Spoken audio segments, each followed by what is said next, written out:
Hi hello नमस्ते दोस्तों, this is Raunak sir और मैं आप सबका स्वागत करता हूँ आपके प्यारे प्लेटफॉर्म आलसी इंजीनियर पे। दोस्तों यार, आई नो कि आपके एंड सेमेस्टर के एग्जाम्स कब की खत्म हो चुकी है, काफ़ी सारी छुट्टियां आपकी अभी शुरू है और वो छुट्टियां खत्म भी होने आई हैं क्योंकि अब कॉलेजेस आपके ऑलमोस्ट शुरू होने पे आए हैं। अब बहुत सारे ऐसे बच्चे फिर यार जिन्होंने फर्स्ट ईयर किया है और अब वो सेकेंड ईयर में है, और ऐसे बच्चे जिनका डायरेक्ट सेकेंड ईयर का एडमिशन है, उन सभी बच्चों के लिए कुछ अलर्ट्स है जो कि मैं आपको बताना चाहता हूँ। दैट इज वेरी इंपॉर्टेंट कि भाई किस तरीके से आपको इंजीनियरिंग मैथमेटिक्स 3 यानी कि M3 की पढ़ाई करनी है, स्पेशली जब आप पुणे यूनिवर्सिटी से हो यानी कि SPPU से हो। दोस्तों, इस सेमेस्टर में जैसे कि मैंने ऑलरेडी लिखा हुआ है कि नया सेमेस्टर का ये अलर्ट है। इस सेमेस्टर में आप देखो computer branch, IT branch, AIML branch और मैकेनिकल, इन सारे बच्चों के लिए, इन ब्रांचेस के बच्चों के लिए M3 बहुत सिग्निफिकेंट रोल प्ले करने वाला है। तो बहुत लोगों के बीच में कुछ डरावना माहौल है कि यार M2 मुझे टफ गया था, या फिर मैथ से मुझे टफ जाता है, या फिर कुछ लोगों का ऐसा है कि M3 के बारे में बहुत भला बुरा हम लोगों ने सुना हुआ है। तो आपके सारे डाउट जो है वो मैं क्लियर करने वाला हूँ इसी वीडियो के द्वारा। स्पेशली रेगुलर स्टूडेंट के साथ साथ आई वुड बी रिक्वेस्टिंग कि भाई डायरेक्ट सेकेंड ईयर के बच्चे, आपका जो ग्रुप होगा उसमें ये वीडियो ज़रूर शेयर करना, क्योंकि बहुत लोगों को ये दिक्कत है। क्योंकि आपका बेसिकली सेकेंड ईयर में शायद डिप्लोमा का M3 हुआ होगा, उसके बाद आपको काफ़ी गैप है, ऑलमोस्ट 2 साल की गैप के बाद आप M3 के लिए अटैक करोगे। आपका M1 M2 का कोई बेस जो है वो सही नहीं है। तो इस हिसाब से आपको अगर पढ़ाई करनी है तो आपको कौन सी चीज़ों पे गौर करना है, ये मैं आपको इस वीडियो में बताने वाला हूँ। देखो यार, 5 इंपॉर्टेंट चीज़ें हैं जिसके ऊपर हम लोगों को काम करना है। मैंने लिस्ट आउट करके रखा हुआ है। सबसे पहला है कि हमें हॉपिंग, दूसरा है प्री रिक्विजिट, तीसरा है स्प्लिटिंग, चौथा है PYQs और पांचवा है पेपर सॉल्विंग। हर एक के बारे में मैं आपको डिटेल में बताऊंगा। पहले हम लोग बात करेंगे कि सर ये हॉपिंग इंजीनियरिंग करना अब हो गया और भी आसान। पुणे यूनिवर्सिटी का न्यूली अपडेटेड 2024 पैटर्न, 2019 पैटर्न और भी कई यूनिवर्सिटीज के fully updated curated PYQ inclusive courses अब आपको दिखेंगे आलसी इंजीनियर के ऐप पे। भाई 2 लाख से ज्यादा बच्चे ऑलरेडी जुड़ चुके, आप किस बात का वेट कर रहे हो? जल्दी से join us now, link in the description. Thank you. देखो यार, आपको पता है किस तरीके से पुणे यूनिवर्सिटी का पैटर्न जो है वो वर्कआउट होता है। आपको सबसे पहले तो देखो यार, दो दो टुकड़ों में तोड़ना पड़ेगा, इसीलिए मैंने हॉपिंग बोला हुआ है। एक है इनसेम और उसके बाद है आपका एंड सेम। ध्यान देना, इन सेमेस्टर में आपको सिर्फ और सिर्फ 2 यूनिट के साथ डील करना है कि नहीं, और आपको एंड सेमेस्टर में कितने यूनिट्स के साथ डील करना है? 4 यूनिट के साथ। अभी तो हम लोग एंड सेमेस्टर की बात नहीं करेंगे। तो पहला हॉप जो रहेगा, हम लोगों को इन सेमेस्टर के 2 यूनिट जो है जिनके ऊपर अटैक करना है। अब यूजुअली जिस तरीके से इस सेमेस्टर का M3 है, उनका सिलेबस क्या है? तो सिलेबस वाइज आप देखोगे तो एक तो टॉपिक फिक्स है जिसको हम लोग कहते हैं लीनियर डिफरेंशियल इक्वेशन, है ना। दूसरा टॉपिक है वो है ट्रांसफॉर्म्स। अब ट्रांसफॉर्म्स में बेसिकली आप देखोगे तो 3 टाइप आते हैं। एक आपका आता है फोरियर ट्रांसफॉर्म, दूसरा जो आता है वो आता है आपका जेड ट्रांसफॉर्म, और तीसरा जो होता है वो है आपका लाप्लास ट्रांसफॉर्म। तो देखो, पहला यूनिट आप कंसिडर करके चलो लीनियर डिफरेंशियल इक्वेशन, दूसरा यूनिट है ट्रांसफॉर्म में। इनके लिए हम लोगों को प्रिपरेशन करनी है। तो हम बचे हुए 4 यूनिट्स के बारे में अभी फिलहाल बात नहीं करेंगे। तो पहला हॉपिंग रहेगा इन सेमेस्टर के मार्क्स। अब कितने मार्क्स के लिए हम लोगों को डील करना है? तो आपको भी पता है 30 मार्क्स की आपकी रहेगी इन सेमेस्टर और 70 मार्क्स की रहेगी आपकी एंड सेमेस्टर। 30 मार्क्स का पेपर जो है वो यूनिवर्सिटी निकालेगी, कॉलेज की तरफ से चेक होगा। अब सर आप ये इतना डायरेक्टली कैसे बोल रहे हो? तो बताता हूं मैं। ये जो 30 आउट ऑफ 30 और 70 आउट ऑफ 70 के लास्ट ईयर मेरे 5 बच्चे थे, है ना। तो पांचों के पांचों बच्चे ऐसे थे कि जिनको दोनों में आउट ऑफ आउट मार्क्स आए हुए। तो कुछ स्ट्रेटेजी है भाई जिसको आपको फॉलो करके जाना बहुत जरूरी है। अब लीनियर डिफरेंशियल इक्वेशन और ट्रांसफॉर्म के लिए जब भी आप इस 2 यूनिट के लिए अटैक करोगे, तो पहला और बेसिक सवाल जब भी हम लोग इंजीनियरिंग मैथमेटिक्स 3 के लिए जाते हैं तो वो ये आता है कि सर हमें बेसिक्स क्या करना पड़ेगा। तो देखो यार, 3 लोग हैं जो कि आपको स्पेशली परेशान करते हैं। तो मैं बताता हूँ ऐसे 3 लोग कौन है। आपको परेशान करता है, जितना मैं जानता हूँ, वो है कि इंटीग्रेशन,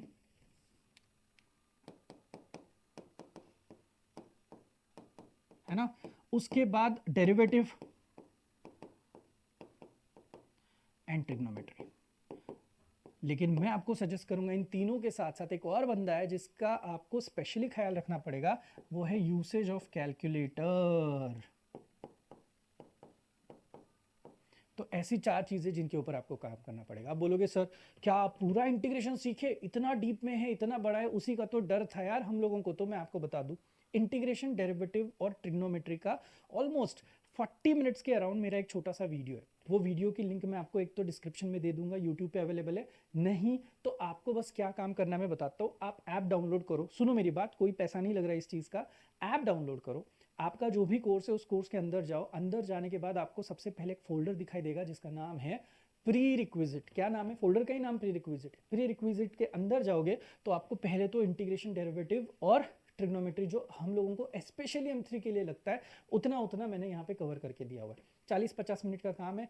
एक रफ बुक बना दो जो कि आप पूरे सेमेस्टर में यूज करोगे, अराउंड 200 पेजेस की होनी चाहिए, जहाँ पे आप पहले इंटीग्रेशन के फॉर्मूले, डेरिवेटिव के फॉर्मूले और ट्रिग्नोमेट्री के जो जो लगते हैं फॉर्मूले उनको लिस्ट आउट करके जो मैंने दिया हुआ है वो आपको नोट डाउन करके रखना है। और उसके बाद उसी प्री रिक्विजिट वाले फोल्डर में आप देखोगे आपका चाहे जो कैल्सी हो कि सर FX991 MS है, ES है, ES प्लस है, या फिर नया जो आया हुआ है वो वाला क्लासविज का है, तो आपका कोई भी हो कैल्सी, उस कैल्सी से किस तरीके से रूट्स निकलते हैं, किस तरीके से इक्वेशन सॉल्व होते हैं, तो ये जो काम है ये भी मैंने डिटेल में दिया हुआ है। तो आपको बस उतना पार्ट कवर करना है, that basically ends your pre requisite वाला पार्ट। उसके बाद आपको पुराना नॉलेज M1 का, M2 का या फिर 10th का, 12th का किसी की जरूरत नहीं पड़ेगी। आप गेम में इन हो चुके हो और अब आप स्टार्ट कर सकते हो यूनिट नंबर 1 की पढ़ाई। पॉइंट समझ में आया? अब सर यूनिट 1 को अगर हम लोगों को पढ़ना है तो कैसे वर्क करना होगा? तो देखो भाई, आप स्प्लिटिंग पे काफ़ी, मेरा तो भाई बहुत फोकस रहता है। जैसे कि जब मैं LD की बात कर रहा हूँ लेट्स से, तो अगर मैं LD की बात कर रहा हूँ तो मुझे जो चीज़ें समझ में आती है वो क्या आती है कि भाई इसको तोड़ सकते हैं हम लोग कैसे।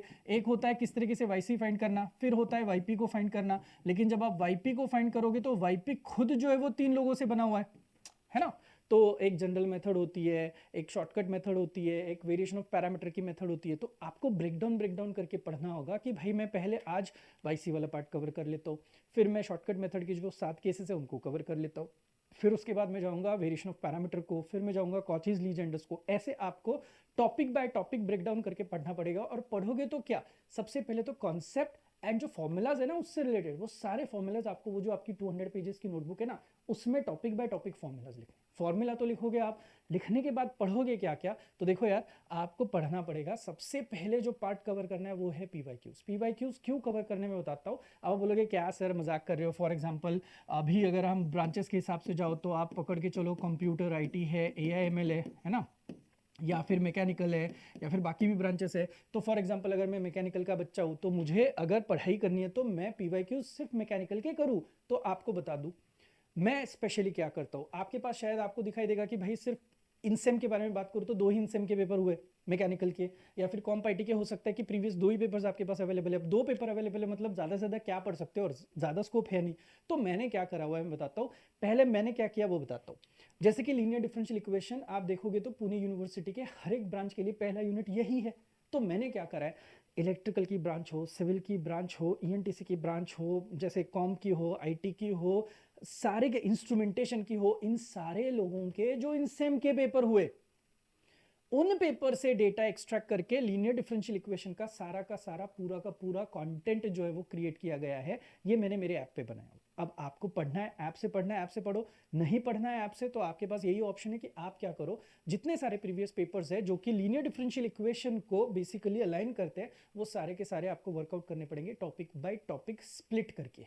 Understood my point? Same applies with transform. जैसे कि आप कॉम्प IT और AIML के लिए बोलोगे तो उनको फोरियर और जेड है, मैकेनिकल के लिए बोलोगे तो उनको फोरियर और लाप्लास ट्रांसफॉर्म है। इनके भी जितने जितने ब्रांचेस के प्रीवियस के सारे क्वेश्चंस रहेंगे वो सारे हम लोगों ने कवर करके लिए हुए PYQ सेक्शन में। तो आप खुद पढ़ रहे हो तो भी आपको इतना मिनिमम पढ़ना पड़ेगा, ये आप ख्याल रखो। And the last and the best point that is paper solving. होता यूँ है, यूनिट 1 आपने पढ़ा है ना, यूनिट 1 पढ़ने के बाद आपको लगता है मैंने तो पढ़ लिया, लेकिन जब पेपर में जाओगे तो आपको बहुत कंफ्यूजन होगा कि भाई केस कौन सी है, सच में कॉचीज लीजेंडर्स का समय क्या, या फिर YC में निकालना ही भूल गया। तो ये सारी चीज़ें जो आपकी अटकने वाली है। तो इसके लिए पहली चीज़ ज़रूरी है प्रैक्टिस, लेकिन उससे भी ज़्यादा ज़रूरी है हर एक यूनिट की पढ़ाई होने के बाद आपको उसका एक पेपर सॉल्व करना पड़ेगा। कैसे करोगे? 2 ऑप्शन है। एक तो भाई मेरे ऐप पे मैं यूनिट वाइज वाले पेपर शेयर कर दूंगा।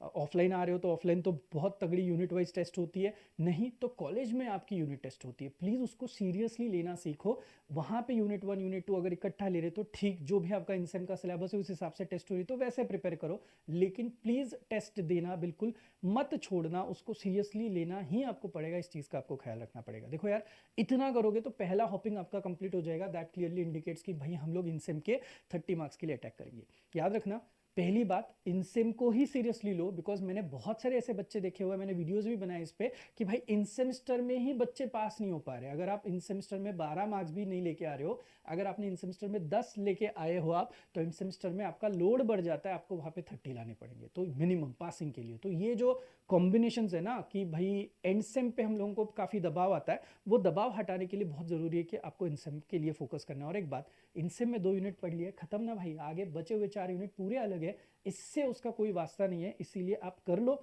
बात खत्म कर लो। आप यहाँ पे रेगुलर पढ़ाई करोगे तो आपका यहाँ पे सर्वाइवल होगा। मैं हमेशा कहता हूँ प्रैक्टिस ही सर्वाइवल है, तो जितनी आप प्रैक्टिस करोगे उतना आपके लिए फ़ायदा रहेगा। होपफुली ये वीडियो और इसकी जो बेसिक एनोलॉजी वो आपको सब कुछ समझ में आई होगी। प्लीज़ आपके दोस्तों में वीडियो ज़रूर शेयर करना अगर आपको अच्छा लगा होगा तो। मिलते हैं नेक्स्ट वीडियो के लिए, तब तक के लिए थैंक यू सो मच।